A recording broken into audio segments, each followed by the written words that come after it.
ये आकाशवाणी गोरखपुर है। अब रुआ सभे सोनी निगम से समाचार सुनी।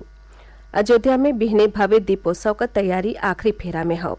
प्रधानमंत्री नरेंद्र मोदी दीपावली के पूर्व संध्या पर यह दीपोत्सव में हिस्सा ली हैं।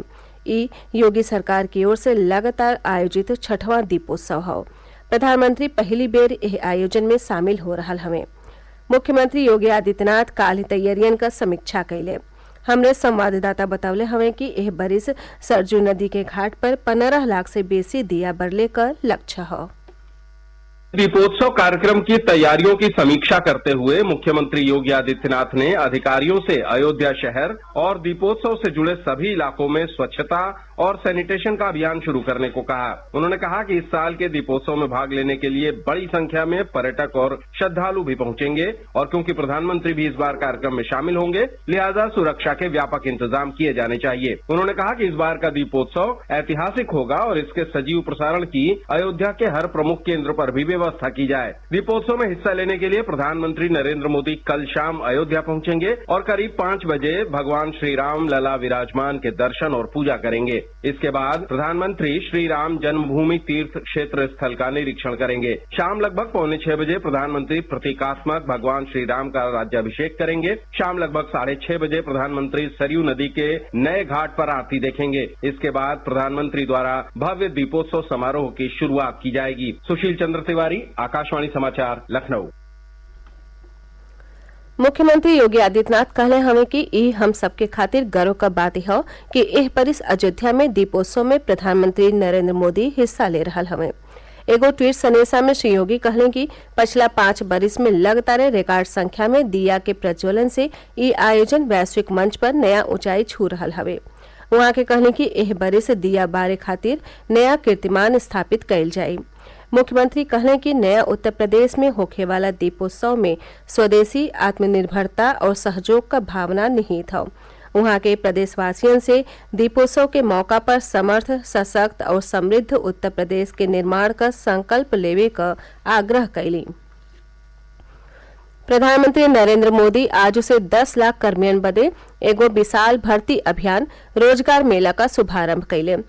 इस मौका पर पहला फेरा में केंद्र सरकार के कई गो पदन खातिर 75,000 नया नियुक्त कर्मियन के नियुक्ति पत्र सौंपल गयी। प्रधानमंत्री वीडियो कॉन्फ्रेंस के जरिया से नया नियुक्त कर्मियन के संबोधित करत कहले कि नौजवानन के रोजगार का मौका दिहले के दिशा में ई एगो महत्वपूर्ण कदम बाटे। प्रधानमंत्री कहले कि नौजवान देश का ताकत हवे और केंद्र सरकार उन्हें रोजगार उपलब्ध करावे बदे कई मोर्चा पर काम कर रहा हवे। वहां के कहने की नौजवान के कौशल विकास पर ध्यान केंद्रित कैले, स्वरोजगार के पहल का समर्थन, ग्रामीण अर्थव्यवस्था के बढ़ावा दिहल, स्टार्टअप व्यवस्था खातिर अनुकूल माहौल बनावल आ बुनियादी ढांचा का विकास कई गो स्तरन पर रोजगार का मौका पैदा कैले हवे। मध्य प्रदेश के जबलपुर से प्रयागराज आ रहल एगो बस के बीतल रात रीवा जिला में दुर्घटनाग्रस्त हो गईले से ओहमे सवार 15 जने का मौत हो गई आ 35 गो औरियो घायल हो गईले। दुर्घटना राष्ट्रीय राजमार्ग संख्या 30 पर बस के एगो ट्रेलर से टकराइले से भइल। मध्य प्रदेश का मुख्यमंत्री शिवराज सिंह चौहान कहले हमें कि उनकर सरकार मृतकन के परिजनन के हर तरह का सहायता और घायल लोगिन के मुफ्त और समुचित इलाज दे रहल हवे। राष्ट्रपति द्रौपदी मुर्मू, उपराष्ट्रपति जगदीप धनखड़ और प्रधानमंत्री नरेंद्र मोदी बस दुर्घटना पर दुख जतवले हवे। श्री मोदी हर मृतक के परिवार के प्रधानमंत्री राष्ट्रीय राहत कोष से 2 लाख रुपया और घायल लोगिन के 50-50 हजार रुपया दिहले का घोषणा कैले हवे। मुख्यमंत्री योगी आदित्यनाथ दुर्घटना में जान गंवावे वाले लोगिन के परिजनन के प्रति गहरा संवेदना जतवले हवे। वहां के मध्य प्रदेश के मुख्यमंत्री शिवराज सिंह चौहान से फोन पर बात कई के राहत कार्य का जानकारी लेहनी। श्री योगी हर मृतक के निकट परिजन के 2 लाख रुपया का अनुग्रह राशि और हर घाही मनई के 50-50 हजार रुपया दिहले का घोषणा कैले हमें। धनतेरस का पर्व आज हर्षोल्लास के साथ मनावल जा रहा हवे। धनतेरस के धन त्रयोदशी और धनवंतरी जयंतियों के रूप में जानल जाला। लोग इस दिन के नया खरीदारी बदे शुभ मानेले।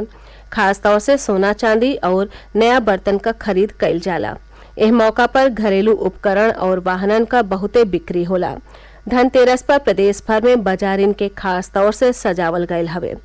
राज्यपाल आनंदीबेन पटेल और मुख्यमंत्री योगी आदित्यनाथ प्रदेशवासियन के धनतेरस क बधाई दिले हमें।